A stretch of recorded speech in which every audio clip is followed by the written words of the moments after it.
یہ یاد رکھیے گا پیارے بھائیوں، جس طرح اللہ تعالیٰ کو ایک ماننا ضروری ہے، ایسے ہی حضور علیہ الصلوۃ والسلام کو آخری نبی ماننا یہ بھی ضروری ہے۔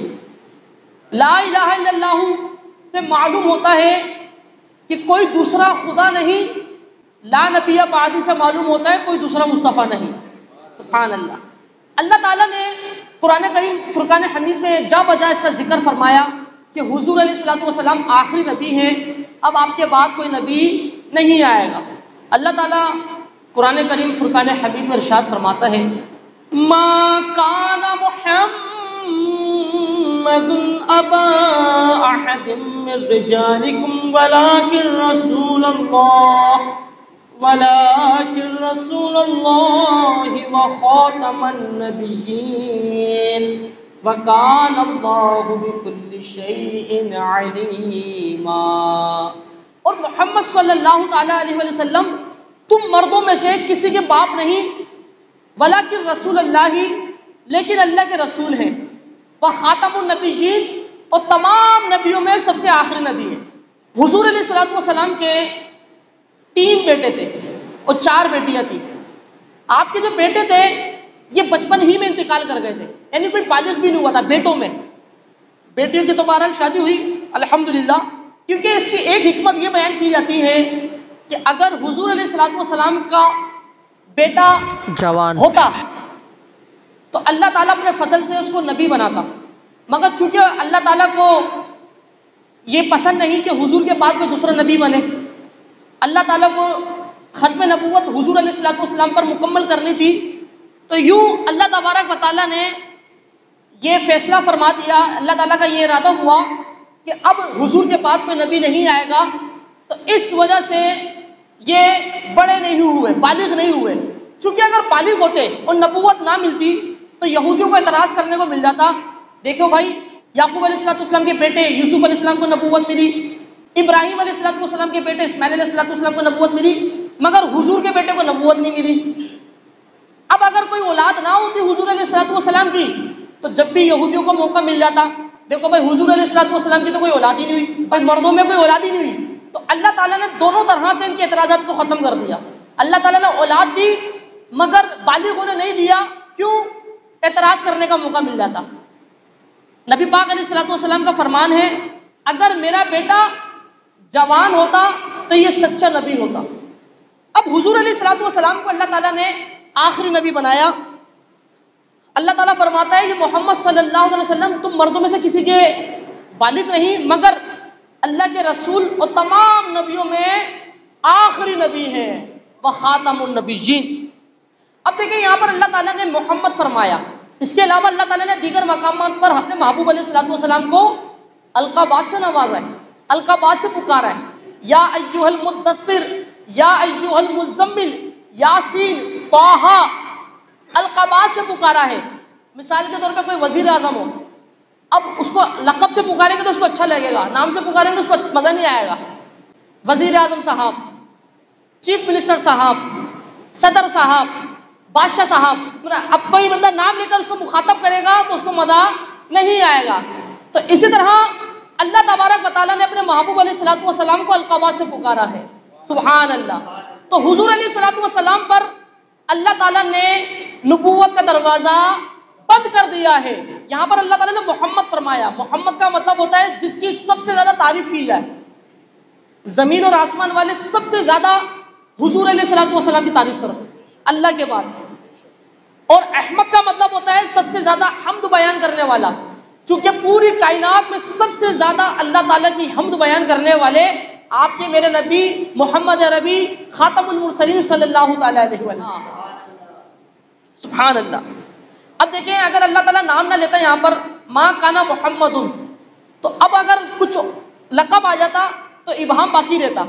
دیکھیں جب شادی ہوتی ہے تو دلہن دلہا کا نام لیا جاتا ہے، بنتے نہیں بولا جاتا بلکہ لڑکی کا باقاعدہ نام لیا جاتا ہے، فلاں بنتے فلاں، ہے نا؟ تو اسی طرح واضح ہوتا ہے۔ تو اسی طرح اللہ تبارک و تعالیٰ نے فرما دیا کہ محمد عربی علیہ السلام پر نبوت ختم ہو چکی ہے۔ اچھا یہ بھی یاد رکھیے گا عیسیٰ علیہ السلام جو آئیں گے وہ اگرچہ ہیں نبی مگر بحیثیت امتی بن کر آئیں گے، بحیثیت امتی بن کر آئیں گے.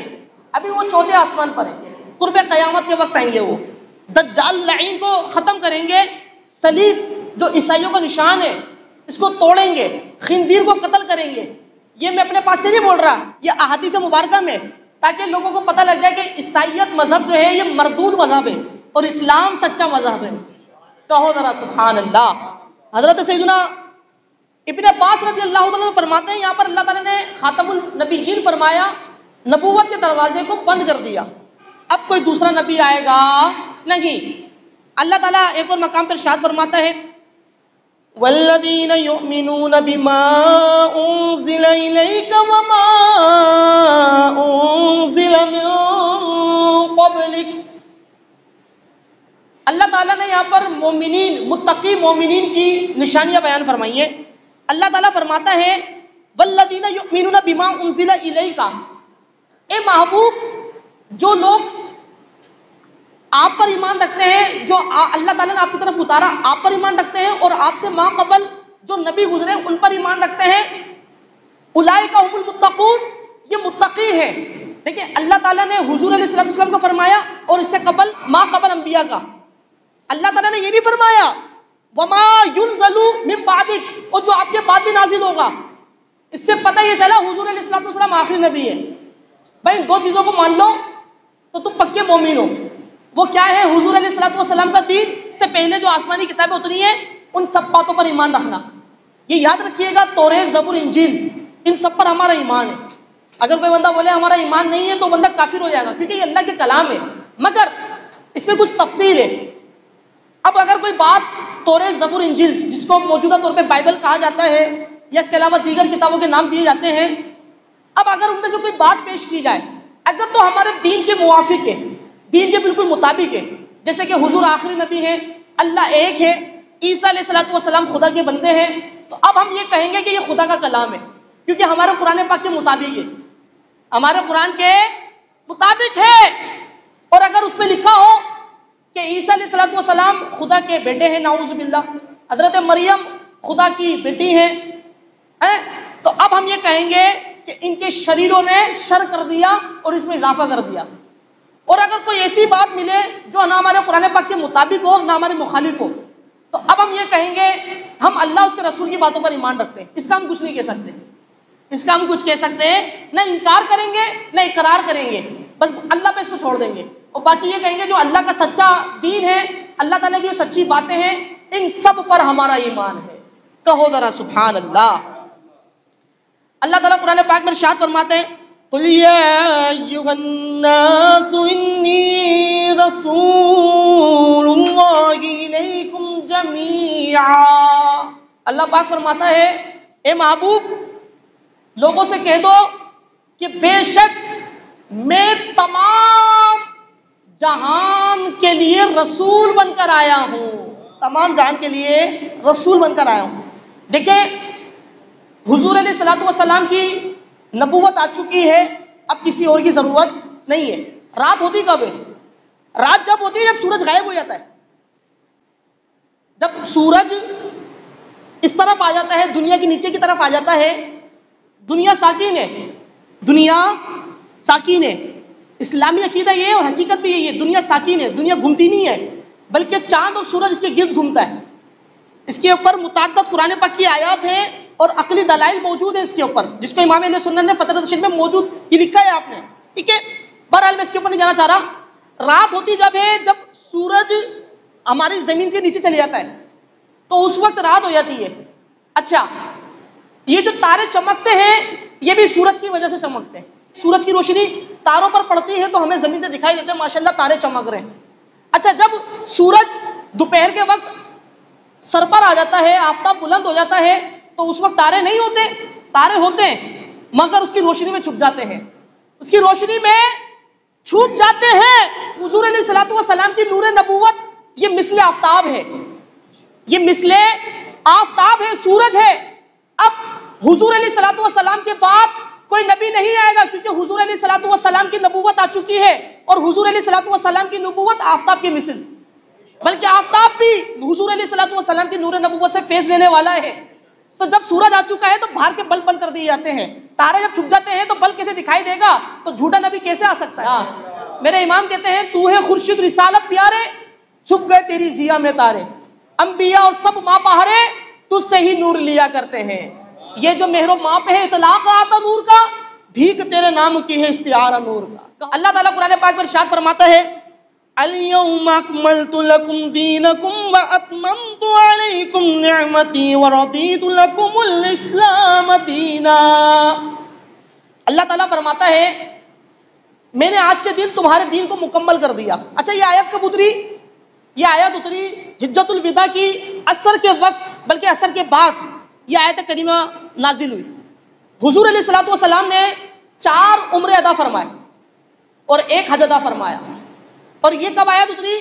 یہ بالکل آخری جو آپ صلی اللہ علیہ وسلم اس کے بعد جو ظاہری وصال ہو گیا تھا آپ علیہ الصلوۃ والسلام کا، تو یہ اس وقت نازل ہوئی. اللہ تعالیٰ نے فرمایا میں نے تمہارے دین کو مکمل کر دیا، اصول مکمل ہو چکے ہیں، احکامات مکمل ہو چکے ہیں، انبیاء مکمل ہو چکے ہیں، اب حضور علیہ الصلوۃ والسلام آ چکے ہیں، اب لہٰذا کوئی دوسرا نبی آ سکتا نہیں.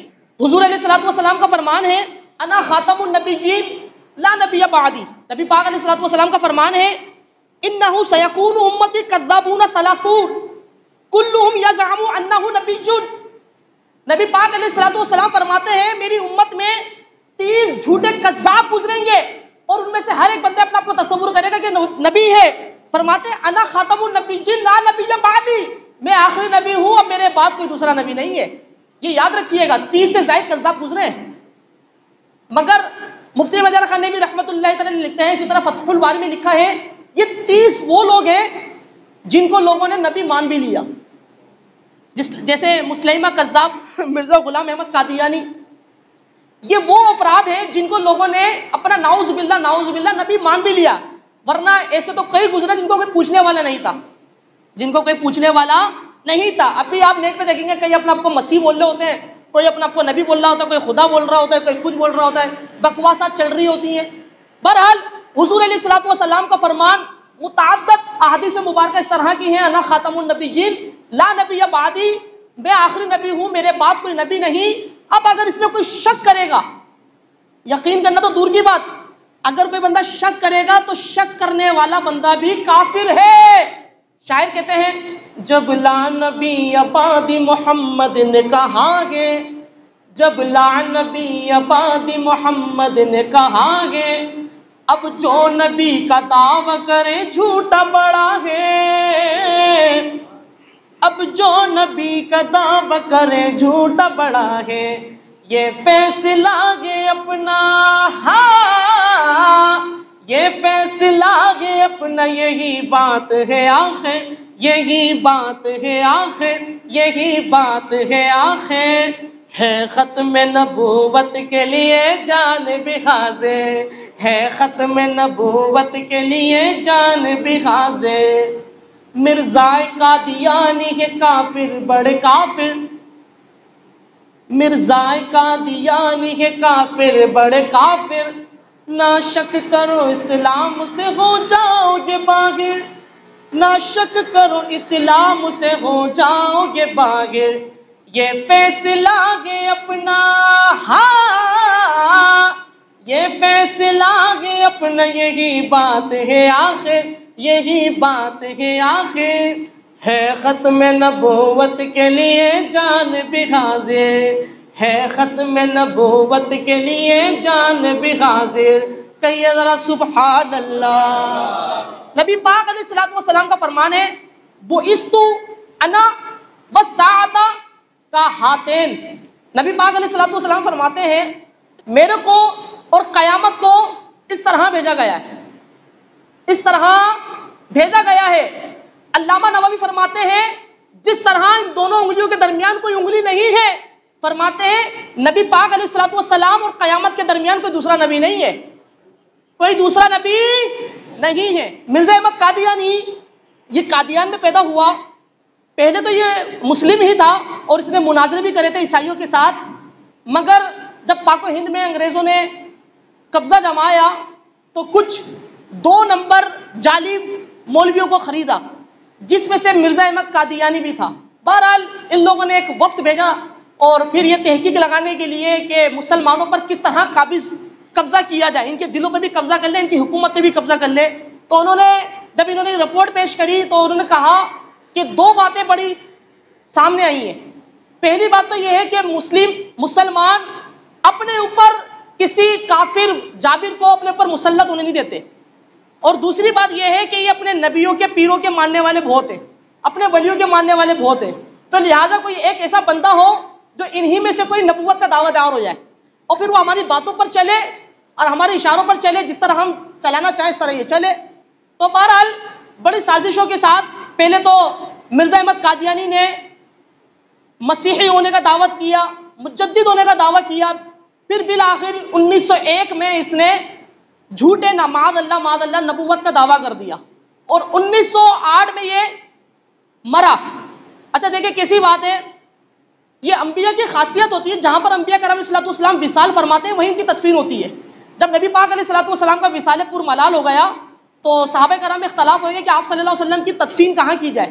تو کچھ نے کہا وہاں مسجد میں کرتے ہیں، کچھ نے کہا جنت البقیع میں. تو حضرت ابوبکر صدیق نے کہا کہ میرے کو نبی پاک علیہ السلام کا فرمان یاد ہے، حضور علیہ السلام نے فرمایا نبی جہاں وصال کرتا ہے وہیں اس کی تدفین ہوتی ہے. تو پھر جہاں پر آپ کا وصال ہوا حضرت عائشہ صدیقہ رضی اللہ تعالیٰ عنہا کے حجرے میں، وہیں پر ہی آپ کی تدفین کی گئے.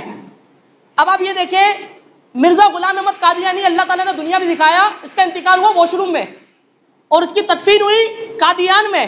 یہ بھی ایک بات رکھیے گا ذہن میں کہ جو نبی ہوتا ہے اسی کی زبان میں وحی نازل ہوتی ہے. جب مرزا احمد قادیانی سے پوچھا گیا تمہارے اوپر کون سی زبان میں وحی نازل ہوتی ہے، اچھا یہ خود تھا پنجابی، تو اس نے کہا میرے پاس جو ہے انگلش زبان میں وحی نازل آتی ہے.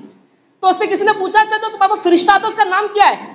اچھا یہ یاد رکھیے جتنے بھی فرشتے ہیں ان سب کے نام عربی ہیں، جبرائیل، میکائیل، اسرافیل، عزازیل، رضوان. تو اس نے کہا اس کا نام ہے چیچی چیچی، مطلب خود پنجابی اور نازل ہونے والی وحی وہ انگریزی، اور فرشتہ تو ایسا معلوم ہوتا ہے چائنیز ہے.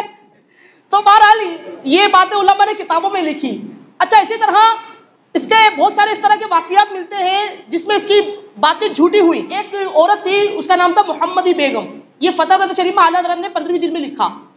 تو اس سے اس کو جو ہے محبت ہو گئی تو اس نے کہا میں تجھ سے شادی کروں گا. تو محمدی بیگم نے کہا میں تجھ سے شادی نہیں کروں گی. تو کہا میں تجھ سے شادی کروں گا. کہا اگر تو نے کسی سے شادی کری تو تیرا باپ 3 سال کے اندر مر جائے گا اور تیرا شوہر 2.5 سال کے اندر مر جائے گا. پھر امام اہل سنت فرماتے ہیں محمدی بیگم سلطان محمد سے شادی کی. لوگ گواہ ہیں اس بات پر کہ مرزا احمد قادیانی خود مر گیا، اس کا باپ بھی سلامت رہا، اس کا شوہر بھی سلامت رہا. اچھا دوسری بات ایک اور، جتنے بھی انبیاء کرام علیہ السلام تشریف لاتے ہیں ان کے جو نام ہوتے ہیں یہ انمول نام ہوتے ہیں. جیسے کہ نوح اس سے قبل کسی کا نہیں تھا، ابراہیم اس سے قبل کسی کا نہیں تھا، اسماعیل اس سے قبل کسی کا نہیں تھا، محمد صلی اللہ تعالی علیہ وسلم اس سے پہلے کسی کا نہیں تھا.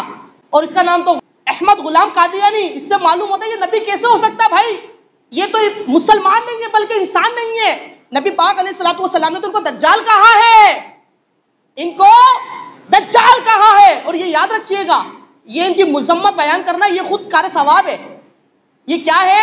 کار ثواب ہے. دیکھیں آپ قرآن پاک کی تلاوت کرتے ہیں تو پہلے شیطان سے پناہ مانگتے ہیں، اعوذ باللہ من الشیطان الرجیم، بسم اللہ الرحمن الرحیم. شیطان سے پہلے پناہ مانگتے ہیں، پہلے وضو کرتے پھر نماز پڑھتے ہیں، زبان پاک ہو جاتی ہے پھر قرآن پاک کی تلاوت کرتے ہیں. کہیے ذرا سبحان اللہ.